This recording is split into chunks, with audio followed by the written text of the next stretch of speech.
anggaran untuk pelestarian cagar budaya tertentu. Jelas. Jadi saya akan tim penyusunan sejarah. Perlu penambahan aturan peralihan. Sekali lagi saya ulangi, perlu penambahan. Sejumlah publik figur yang kini menjabat sebagai anggota Komisi 10 DPR RI, mulai dari Verrel Bramasta hingga Once Michael, melakukan kunjungan kerja spesifik ke Kota Mataram, Nusa Tenggara Barat pada Rabu 11 Februari 2026.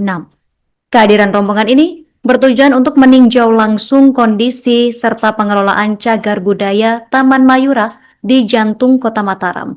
Informasi selengkapnya sudah dihimpun rekan kami Wawan Sugandika, wartawan Tribun Lombok. Berikut keterangan selengkapnya untuk Anda. Baik, selamat siang menjelang sore Justina. Di studio bisa saya informasikan memang sejumlah anggota Komisi 10 DPR RI termasuk wajah-wajah familiar seperti Once Michael dan Verrel Bramasta begitu memang telah melakukan kunjungan kerja spesifik ke cagar budaya Taman Mayura Kota Mataram pada Rabu tanggal 11 Februari tahun 2026. Justina, di studio bisa saya informasikan kunjungan ini bukan sekedar kunjungan biasa, di mana para anggota komisi atau rombongan Komisi 10 DPR RI ini membawa misi besar yang dimana bertujuan untuk membangkitkan kembali raksasa sejarah Lombok yang selama ini tertidur, mulai dari sejarah alam hingga upaya pemulangan harta karun kerajaan yang dirampas pada masa penjajahan Belanda pada beberapa waktu lalu begitu. Justina, bisa saya informasikan dalam tinjauannya legislator sekaligus musisi yakni Once Michael begitu menekankan bahwa Lombok bukan hanya soal pemandangan alam tetapi juga sejarah ilmu pengetahuan di dunia begitu. Justina, bisa saya informasikan juga Once di sini menyoroti jejak Alfred Russel Wallace begitu, sang peneliti biologi yang merumuskan garis Wallace atau Wallace Line, di mana Justina Komisi 10 ini berkomitmen untuk tidak memberikan situs sejarah ini terbengkalai.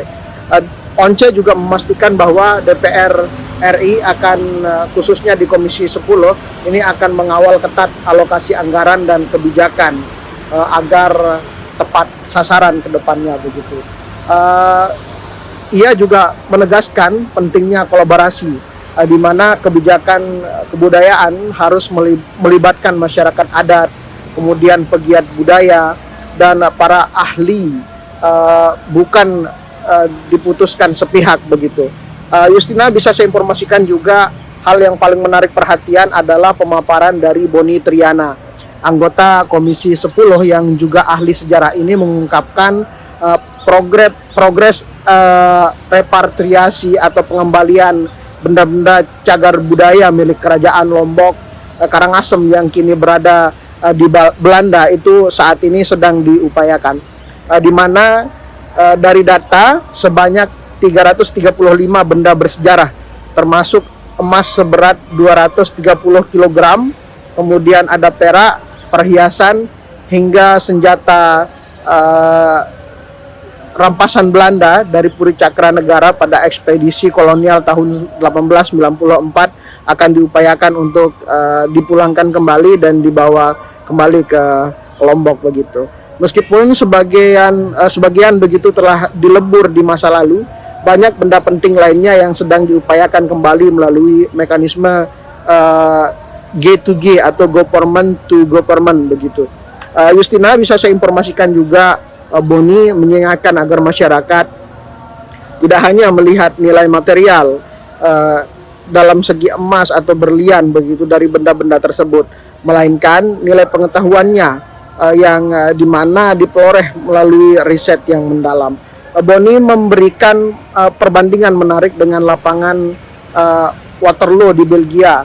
Ia optimis jika sejarah Perang Lombok dikelola dengan narasi yang kuat begitu, Lombok bisa menarik ratusan ribu wisatawan mancanegara khususnya dari Belanda yang ingin mempelajari dampak kolonialisme secara edukatif. Justina, bisa saya informasikan kunjungan ini menjadi sinyal positif bagi pelestarian budaya di Nusa Tenggara Barat dengan pengawalan dari pusat, di mana Taman Mayura dan situs-situs sejarah lainnya di Mataram juga menjadi diharapkan tidak hanya menjadi saksi bisu masa lalu, tetapi juga menjadi motor penggerak edukasi dan ekonomi di masa mendatang atau di masa depan. Mungkin begitu Justina, laporan yang bisa saya sampaikan. Saya Ahmad Wawan Sugandika melaporkan dari Kota Mataram kembali ke studio. Ada karena tidak jelas tertera di dalam mata anggaran untuk pelestarian cagar budaya tertentu. Tidak jelas. Jadi saya akan katakan nyaris tidak ada. Begitu juga di Kota Mataram, baik ini di kota, tapi tadi Pak Wali Kota sudah mengatakan dengan sangat bijak karena memang keterbatasan.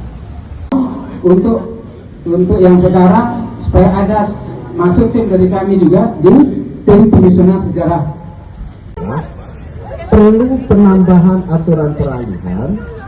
Sekali lagi saya ulangi, perlu penambahan aturan peralihan untuk menetapkan status puncak cagar budaya. Selamat datang Mas Dewa, terima kasih Mas. Undang-undang sebelumnya agar tidak gugur dan kembali menjadi. Nih, tadi ada wacana sendiri soal harta karun atau rampasan perang Lombok itu untuk ditempatkan di museum. Apakah nantinya ada wacana kita akan buat museum sendiri? Ya, pertama saya terutama orang yang menggagas waktu itu ketika kami raker dengan Menteri Kebudayaan bahwa harta karun yang ada hari ini. Pantainya itu Ada lagi Bapak Ibu anggota dan banyak mungkin ya.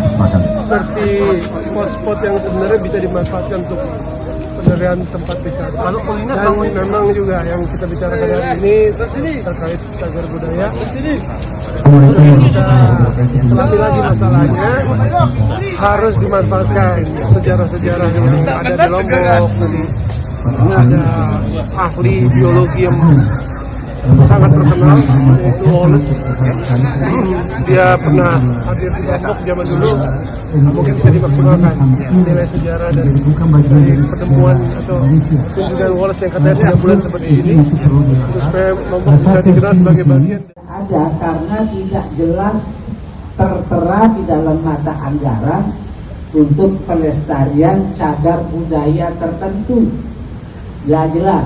Jadi saya akan katakan nyaris tidak ada.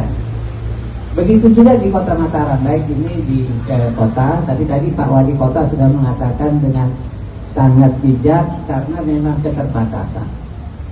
Untuk yang sekarang supaya ada masuk tim dari kami juga di tim penyusunan sejarah. Perlu penambahan aturan peralihan. Sekali lagi saya ulangi, perlu penambahan aturan peralihan untuk menetapkan status puncak cagar budaya. Selamat datang Mas Dewa, terima kasih Mas. Undang-undang sebelumnya. Download Tribun X sekarang, menghadirkan lokal menjadi Indonesia.